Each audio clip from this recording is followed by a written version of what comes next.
Good morning. You are watching Ninja Live Television, reaching you from Bielsa's capital city, Yanagwa. This is Newspaper Review. Newspaper Review is your daily press review. We're going to be checking out newspaper headlines and giving a little talk about it while you go on to read through details of the stories available. My name is Barbie Mkparu, and I'm joined by...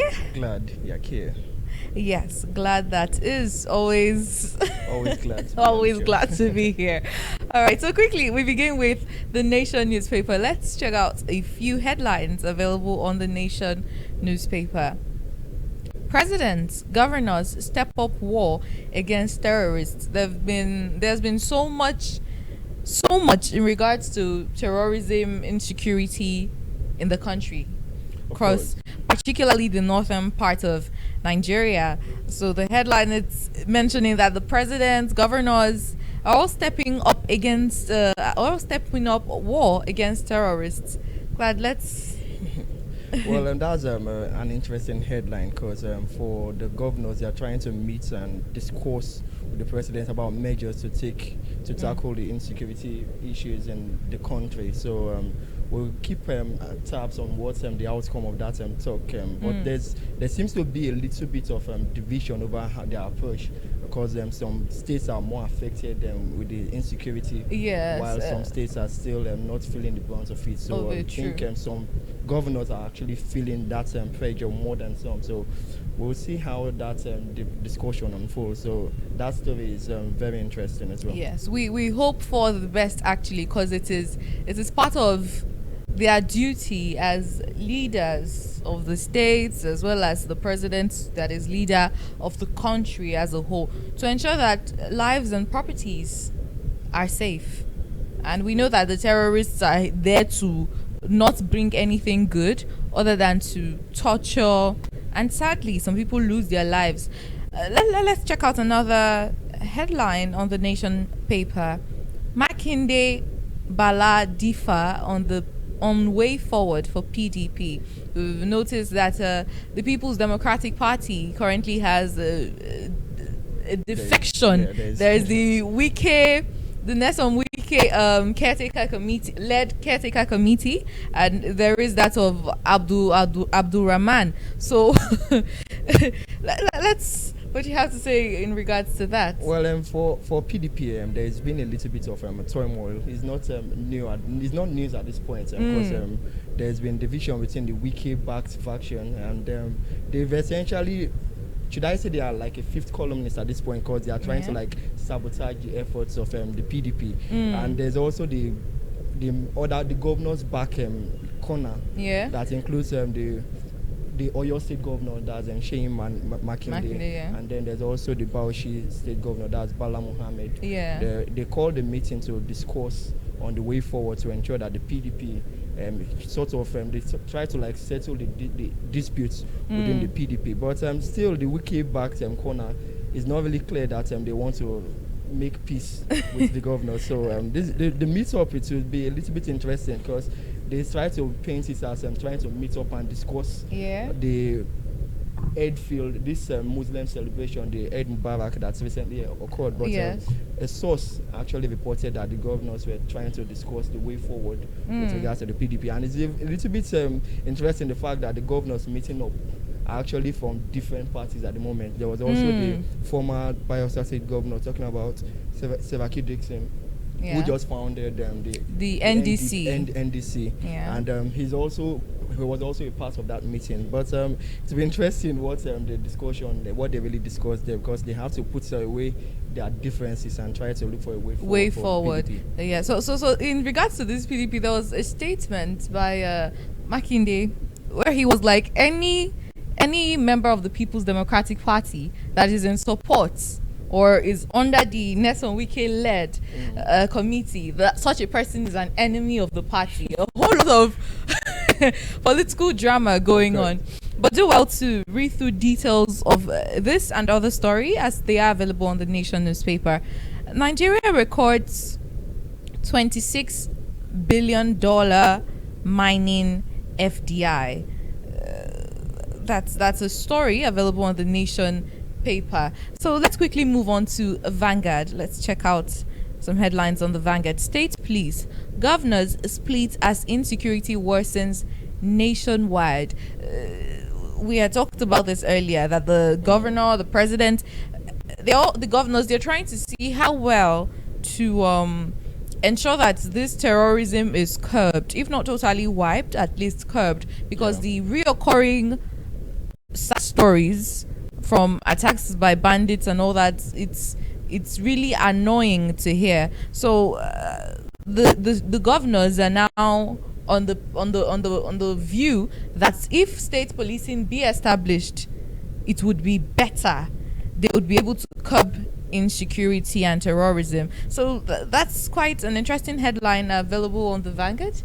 Well, it is actually very interesting because we've been talking about this issue about state policing, because if you also rely on the national police force, it may not be adequate, because there's a lot of distrust amongst the police at this point. So the state police would know the corners better than the national police forces would know, because some of them are even being transferred from different states, and then you're coming into a new state, you wouldn't be very true with the details in that state. So I think state policing will be a very good development, but there's still a little bit of different interest with regards to this state policing, but hopefully they will be able to get to a good conclusion.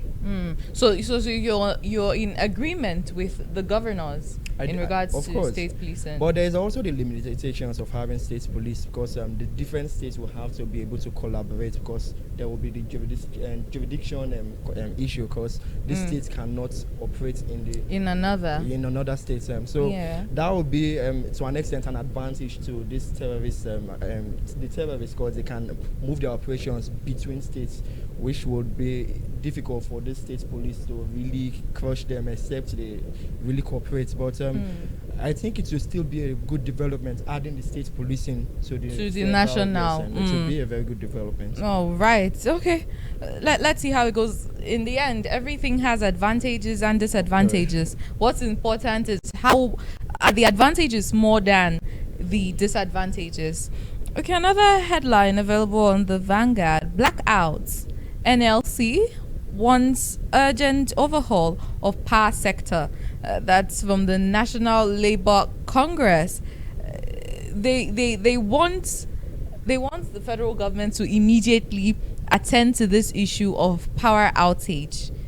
We had initially reported news in regards to this power situation, that federal government puts in so much money in trying to see how they can improve the power sector. Sadly, the money went down the drain because it was a failed project.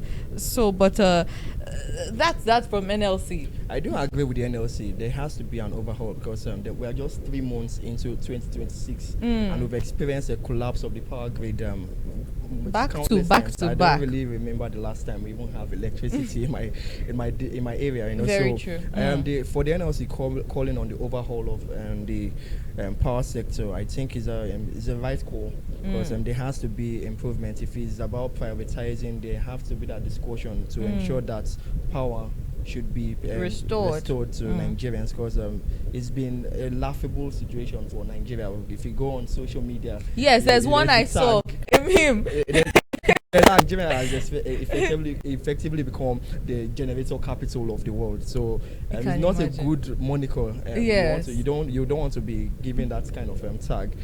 So I really agree with NLC, because power is essential for development in any nation. So businesses, households, so if you cannot provide electricity, you cannot really provide the necessary, even manufacturing of goods will be there's going to be a lot of money that will be wasted when you're buying fuels and all that. So for the NLC urging the overhaul of the power sector, I think it's a good one. Okay, all right.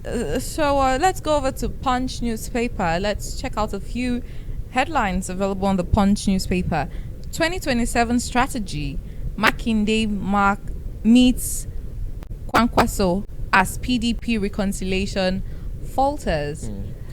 Still with the governors meet up, the PDP governors, yes. So they're still trying to reconcile with each other, but it's not really been looking good. It feels like it will be impossible for them to get that. To broker this much needed peace with the wicked faction, or except they will try and expel. Expel Wiki from the, but it's going to be really difficult. Very difficult. Look at the influence of the FCT minister. So yes. For the PDP, it really seems like a stalemate at this point, and it's really hard looking for the way forward for the PDP. Considering that the general elections are by the corner, they should do anything they can in their power to ensure they put the house in order, because PDP is beginning to, sorry to say, but it's beginning to fall. The PDP that we know. Oh well. Another headline still available in the Punch newspaper. Terrorism. Tinubu brokers French military assistance deal. That's on the angle of the president, that he has sealed a deal with French military to see how they can curb insecurity in Nigeria. So let's hear from you, Glad. Well, it's still a continuation of Tinubu's visit to the UK, where he tried to seal bilateral relationship between Nigeria and the UK. And this time around, he's now focusing with the French. Earlier, he visited Turkey, where he visited and talked with the Turkish president Erdogan. And they also, security was also on the place in that discussion. So it does show that the president is eagerly trying to sort out the security situation. And of course, you know what happens with these powers. They will definitely, when they're coming in, they have their interests at hand. And signing a deal with France is almost like signing a deal with your enemy, because for France, they've always seen Nigeria as a threat to his influence in West Africa. And France has always had this strategy of weakening Nigeria. So it's a little bit absurd that the president is going the way of France, but when you're in a desperate situation, you have to go to anywhere, even the enemies, for help. So in times of famine, they say the devil feeds on flies. So at this point, for the president, he's just trying to do whatever he can to ensure that the security situation in the country improves. So there was a statement earlier from the vice president, Shetima, where he mentioned that Tinubu will not rest until insecurity is curbed in Nigeria.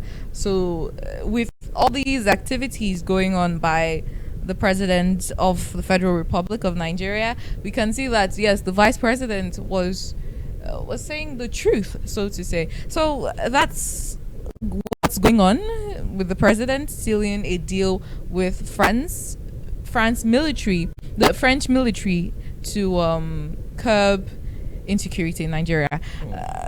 On this day, let's check out this day newspaper.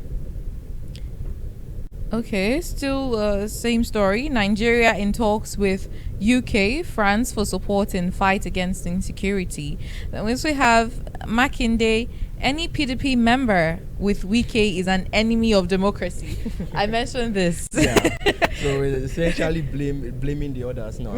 We also heard a similar comment as well from the Wike camp as well. So they are basically pointing fingers at each other, trying to sabotage the activities of the PDP. But it's really unclear how the dust will settle with PDP. But it's not really looking good for the party. Okay, so that's something going on there. Let's move on to The Guardian. Let's check out a few headlines available on The Guardian newspaper. Eyes on insurance sector as banks survive recapitalization and liquidation. That's a story available on The Guardian. Do well to check out details of that story, as it is available on The Guardian newspaper. Still on The Guardian, Tinubu, Ezekwesili, NBA protests Ozoro sexual assaults in Delta State. The video was circulating. I think this happened on Friday. Yeah, over the weekend. Something that seemed like, I don't know if it was a festival. Yeah, or it was. It was. I did a little bit of research about that festival. I think it was Oredo. I have forgotten the name of the festival itself, but it was meant to provide fertility for should I say for couples seeking children. So during that period, it's expected that women are not supposed to be Outside? in public, and it's really appalling that something like that is still going on in Nigeria in 2026. Sorry to cut you. I want to find out this festival. It's annual. They do it every year. Annual. What did this particular one have to trend like that? That's the social media effects when things are now being documented, pictured, and then it starts trending, and people there's a lot of people seeing this and they are appalled. Oh yeah, this has true. been going on for a very long time, and it's really difficult seeing it coming to an end immediately. But there's been arrests already made.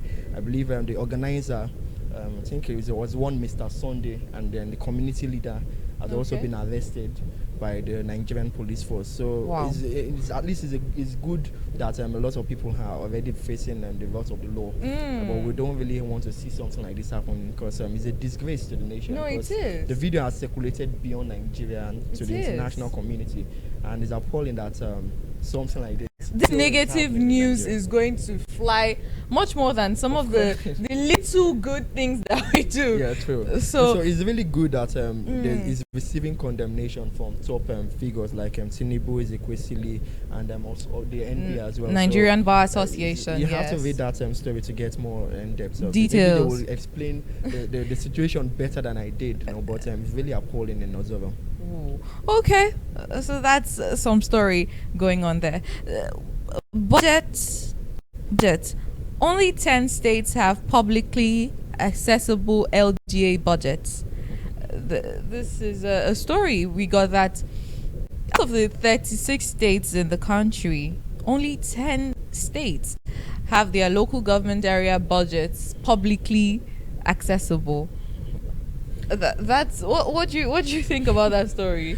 Well, it's quite unfortunate. A lot of states are still pushing to get some funds as well for their local governments, but the fact that development, if you want to really channel development the right way, it should start from grassroots level. That's from the local government level before you move to the state level and then the national level. But Nigeria is essentially the other way around. Development starts from the national, so the federal government sends allocation to the state governments, and if you look at the states, maybe there's just a few states that really generate enough revenue to fund themselves that without the federal government's revenue they will be able to survive. You can only just count Lagos State, and maybe Lagos is the only real state, maybe Port River State as well, but a lot of the states in Nigeria, they tend to depend on the national allocation. But for the local governments, I think it will be good if they can also get some budgets,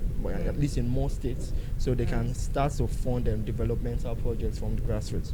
Okay, so do well to read through details of that story as it is available on the Guardian newspaper.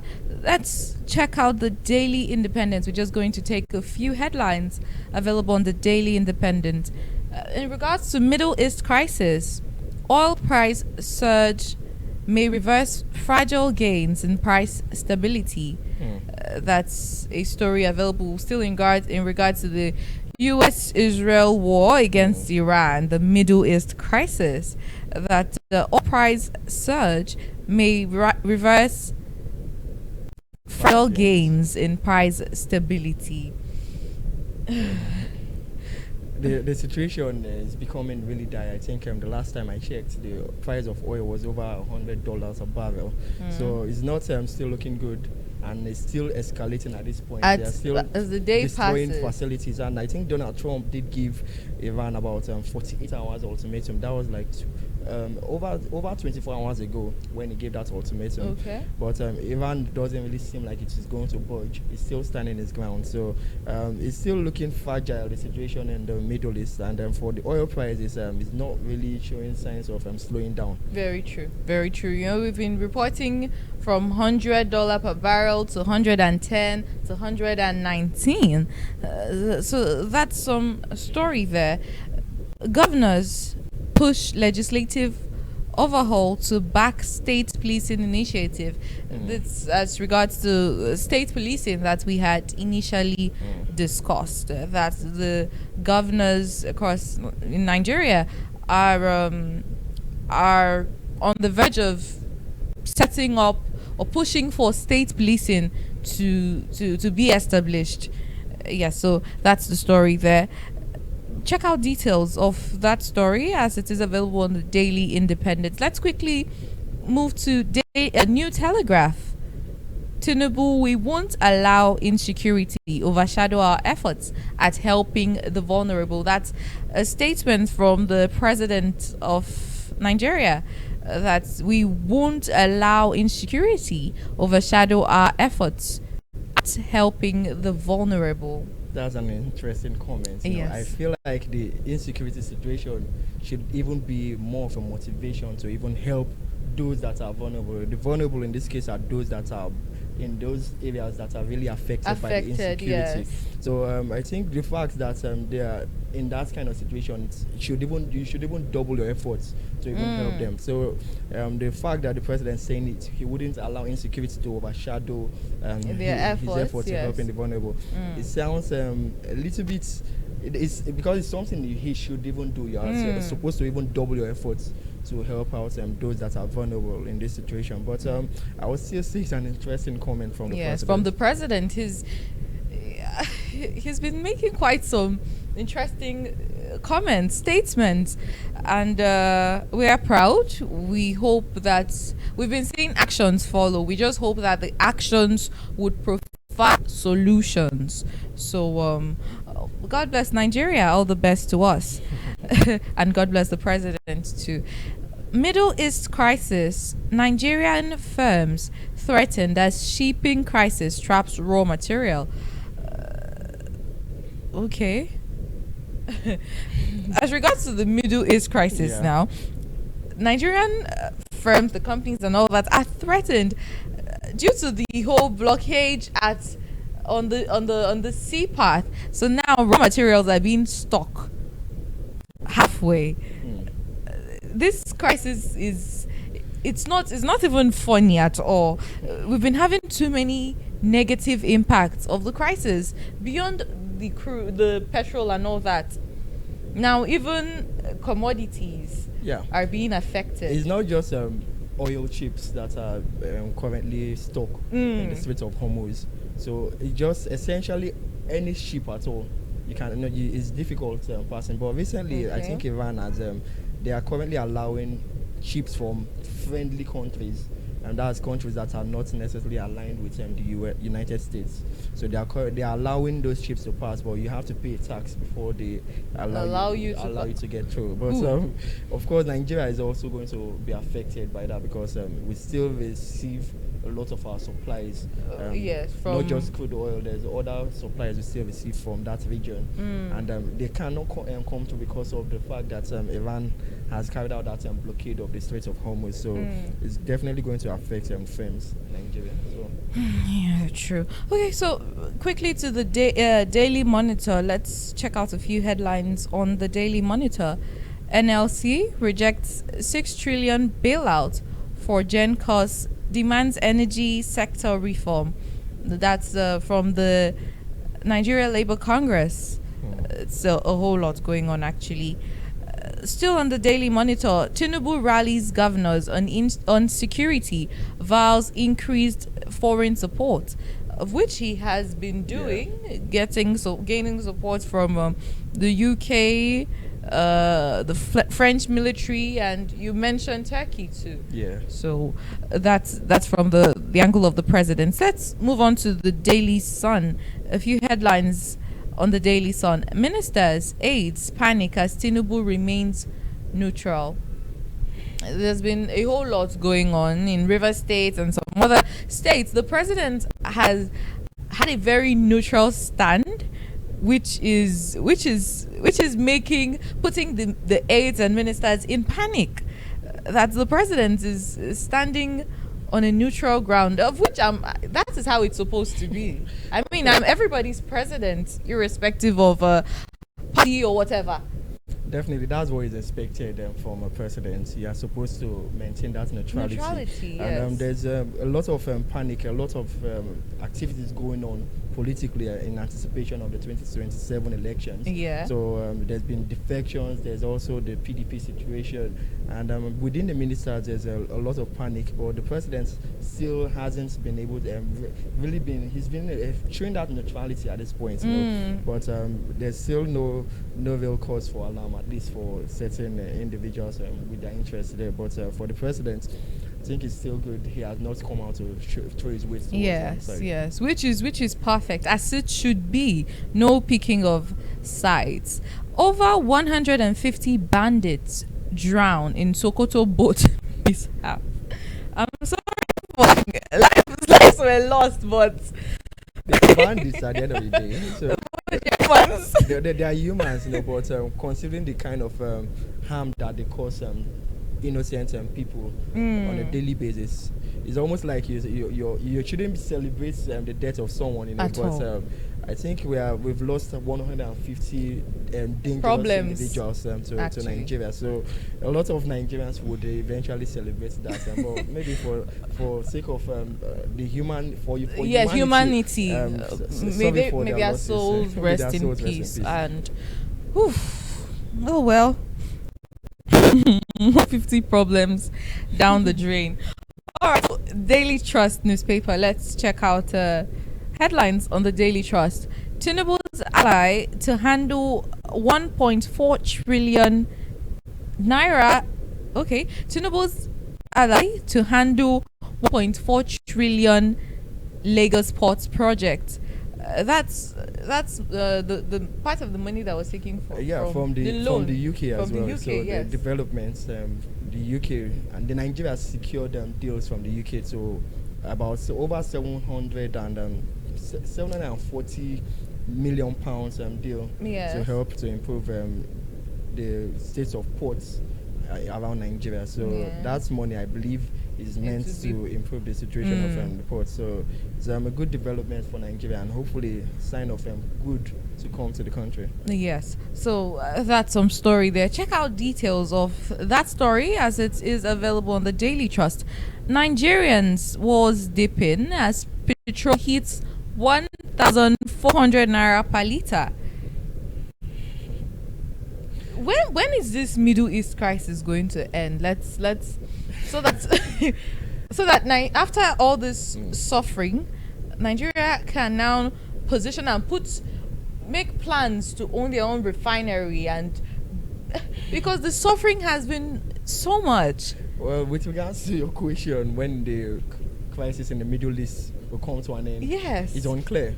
And it doesn't really look like it will come to an end anytime soon, you know. But the good thing is that for Dangote refinery, is trying to step up production. I think recently he announced he is now hitting 650,000 barrels per day, and he's also trying focusing on exporting to other countries, other West African countries, the likes of Ghana, I think Ivory Coast as well. But he still needs to focus on Nigeria. He needs to improve the production and distribution to Nigerians, because Nigerians are feeling the brunt of the war, which we shouldn't really do, and we shouldn't be suffering as an oil-rich country. Of course, you know, but that's the issue when there's one person enjoying a monopoly. Yes, true. The government-owned refineries currently are not really functional. If they are really not functional at this point, so the fact that Tinubu, I beg your pardon, Dangote is experiencing this monopoly, he essentially does things at his own terms, and he is a businessman who wants to make profits. So he's going to benefit from this issue in general. But I think it's really not good for the ordinary Nigerians. The price of fuel, 1,400 per litre. Hopefully, to be coming down in the near future. We hope so. We hope so, because the suffering has been too much. To the business day, let's check out a few headlines on the business day before we wrap up with the Sporting Sun. Rising energy costs force households, businesses into survival mode. Still in regards to the cost of petrol, it's now forcing households and businesses. Everybody has to manage at this point. It's survival. It's biting everyone essentially. You cannot shy. You cannot hide. You can't hide from it, because you're going to move from one place to another. Definitely. Prices of transportation has already increased dramatically. There's places where you'll be going for within Yenegua. There's places where you'll be going for 200 never. It's now almost like 50% on top of it. You'll be paying 300, sometimes 300, 400 never, as the case may be. True. And apart from transportation, the prices of goods in the markets are also increasing. Everything. So we really want to get water, they'll tell you petrol. Maybe they'll tell you every single thing. So it's really difficult for the ordinary Nigerian, and we always used to laugh about the fact that everything in Nigeria keeps increasing. But the salary just remains the same. It's difficult trying to survive while everything is increasing and your salary is still stagnant. So Nigerians are really feeling the brunt. Seriously, honestly. Okay. Nigeria sees a second highest surge in petrol price globally. That's a story available on the Business Day. Do well to read through details of that story.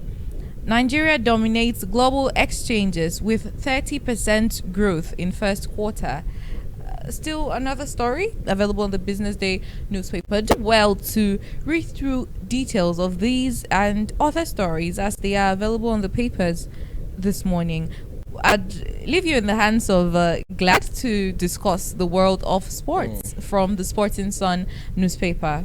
Yeah, from the Sporting Sun, and we have Osimhen to buy Turkish NPFL clubs for Nigeria's striker Victor Osimhen. He's making a lot of money while playing for Galatasaray in Turkey. So he does have the ambitions of buying a small club in Turkey, and also to invest in an NPFL club. And it will be interesting there because we want ex-football players, ex-Nigerian football players, to also try and invest in the NPFL, because the league has been going down every single year in terms of performance and spending power as well. So it will be nice seeing a former player or a player, a Nigerian player, purchasing an NPFL club. And then the other story, we have NFF Extraordinary General Assembly holds today in Yenegua. So NFF Extraordinary General Assembly holds today in Yenegua. And for Man City, they win their 5th Carabao Cup as Arsenal falls. So it's quite unfortunate for Arsenal yesterday. A lot of people really expected them to win. I have a question. Sorry for cutting you. I think Arsenal is the most dragged club. Why is that? What did Arsenal ever do to people? I don't know. We have Arsenal fans, I know, but anytime Arsenal gets defeated, there's always this. It trends so well. Why? Why is that? What is it? For one reason, now they are top of the league. Okay. And there's always an agenda against a team that's about to win the league. Okay. Except for Manchester City, because Man City does not have as many fans as the likes of Arsenal, Liverpool. If Liverpool was top, you see the collision of Man United, Chelsea, and Arsenal fans against Liverpool. Okay. If Man United is in top form as well, there will be that collision. Same thing. It's that common trend. But wow. Okay. For Arsenal fans, I think I don't know, you want to say Bad Belle FC. They just don't want their success at this point. They want them to continue suffering. It's 24 years and they haven't won the Premier League. Ouch. So they want the wait to be longer. Maybe for Liverpool fans, they want them to get to that 30 years mark before they eventually win. It's never wow. They are always still compounded over the weekend with that loss against Manchester City in the Carabao Cup. And then for Real Madrid, they plan massive 150 million clear-outs. And for Real Madrid, they've been a little bit of talks with regards to their finances, and so they are planning a massive clear-out. For Harry Kane, he's now worth 150 million euros. That's a very good one for Harry Kane, the Englishman. Yeah. He's making so much money at Bayern Munich, so he's now worth 150 million euros. For Senegal, the World Cup kit won't feature 2025 AFCON details. This is as a result of the fact that they've been stripped of the title of winning the 2025 AFCON. So they have new kits. Normally, if you've won a trophy, you can actually indicate that you've won that trophy in your kits. But their kits won't feature the AFCON detail. And for Naomi Osaka, she drops retirement hints. It's very sad for Naomi Osaka. Personally, I've been a fan of her. I have But, too. yeah, but since she came back from her, this maternity leave, she hasn't really been like the Naomi Osaka we've known Ew. her to be. And it can be really traumatizing being a tennis player or Yeah. a sports person, and you feel like you're not performing As at the level you good should. as, yes. So she's now really, after the recent disappointment in Miami, she's thinking about retirement, and it's unfortunate considering the fact that she's still about 26, 27 years old at this point, and that's Too considered early to too early end the retire. career. Yeah, and for Atletico, inquiries about Atletico. Talking about Atletico Madrid, they are making an inquiry about Isak. It's a little bit a funny story there because for Isak, he just joined Liverpool, and for Atletico, trying to see if they can snatch him.